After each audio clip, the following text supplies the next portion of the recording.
السلام علیکم ملګرو. افغانستان ټیم خو سپرايټ مرحله ته ووتو، خو کوم تاسو وګورئ د ویسټ انډیز سره چې کوم میچ افغانستان وکړو پای کې افغانستان خراب کارکړدګي وکړه. د هغې څه مین پوینټونه دي، مین وجې دي چې هغه تاسو شریک کوم. که دغه وجې افغانستان ټیم پوره نه کړي نو افغانستان ټیم چې کوم راتلونکی میچ د انډیا سره دی او د هغې نه پس بیا استرالیا سره دی او د هغې نه پس بنګلادیش سره، نو دغه افغانستان دغه میچونه نشي ګټلی، نه د استرالیا نه ګټلی شي، نه د انډیا نه ګټلی شي، نه د بنګلادیش نه ګټلی شي. هغه وجه دا ده دوستانو، که موږ تاسو وګورو افغانستان ټیم په دغه تیرو دریو میچونو کې په دغه ورلډ کپ کې چې کوم درې میچونه شوي دي، اولني دواړه مهم میچونه چې کوم افغانستان ګټلي دي په هغې کې رحمان الله ګربز او ابراهیم ځدران ښه بیټینګ کړی دی، ښه سټارټ یې اخیستی دی، د 100 نه برابره دې دواړو پارټنرشپ هم کړی دی او ورسره دواړو چې دی 50 پلس سکور هم کړی دي. د هغې نه په دې خوا که موږ تاسو وګورو نو یو څو کسان دي چې هغه بالکل اوټ اف فورم دي او فرفام نه کوي. که دغه هلکان فرفام شروع نه کړي او رحمان الله ګربز او ابراهیم کله کله زر زر اوټ کېږي نو افغانستان ټول ټیم به لکه دغه شان څنګه چې ویسټ انډیز خلاف په 104 105 سکور باندې اوټ شو، همدغه شان به افغانستان ټیم په 80 سکور باندې اوټ کېږي او افغانستان ټیم به میچونه بېلي. هغه مشکل پکې دا دی چې رحمان الله ګربز او ابراهیم ځدران که سکور وکړل که دوی نه کړل د هغې نه وروسته چې دی ګلبدین نایب هغه نه ټیټ نه دی صحیح ده، خو د هغې نه وروسته که دی خورا شو ګلبدین نایب د ښه ټیمونو خلاف فرفام نه کوي. نجیب ځدران خو مکمل اوټ اف فورم دی، هغه خو تقریبا دغه درېیم میچ دی چې بالکل مسلسل 2 او 1 او 0 سکور کوي.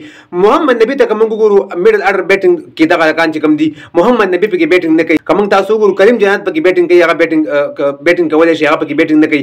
نو که د افغانستان ټاپ ارډر وچلېږي که ټاپ ارډر د افغانستان ونه چلېده نو په میډل ارډر کې افغانستان ته ډېر زیات مشکل پیدا کیږي. رحمان الله ګربز او ابراهیم ځدران پکې سکور وکړل که ونه کړل هغې نه دی خو بیا دغه ذمهواري هلکان نشي اخیستی، د مسلسل د مقرره 10 اورونه افغانستان ټیم بیا نشي لوبولی.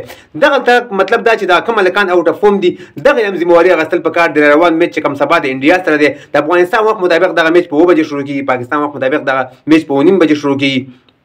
ډېر زیات اهم دی د افغانستان دپاره دغه اولنی میچ ګټل. د دې ښه مسان دی انشاءالله استرالیا سره افغانستان خپل فایټ کولی شي. خو مهم خبره پکې دا چې افغانستان په فیلډینګ کې مشکل نشته، په دې ورلډ کپ کې افغانستان په بولینګ کې مشکل نشته، افغانستان په میډل ارډر بیټینګ کې ډېر غټ مشکل دی.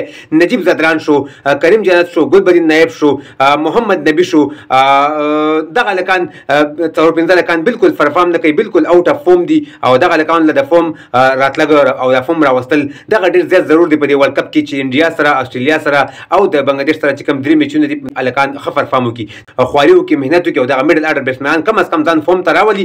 ځکه چې هغه افغانستان چې کوم اولني سټیج کې میچونه وکړل هغه ته خو سخت ټیمونه مو اسان ټیمونه مو، دلته مکمل سخت ټیمونه دي. که موږ تاسو وګورو افغانستان دغه ګروپ نو درې وانه سخت ټیمونه دي او افغانستان دغه میچونه ګټل پکار دي. نو تاسو هم سره خپل رایه ضرور په کمنټ کې شریک کړئ چې زما د خبرو سره تاسو اتفاق کوئ او که نه چې دغه هلکان اوټ اف فورم دي ځان اوټ یا ځان فورم ته راولي. او نجیب ځدران که موږ تاسو وګورو دغه هلک په ځای باندې که یو میچ کې بل چانس ورکړي او بیا هم څه ونه کړل بیا لرې کول پکار دي، بیا نوی کس اخیستل پکار دي. اسحاق رحیمي ننګیال خروټي ته چانس ورکول پکار دي چې دغه هلکان هم د دغې ټیم برخه ده.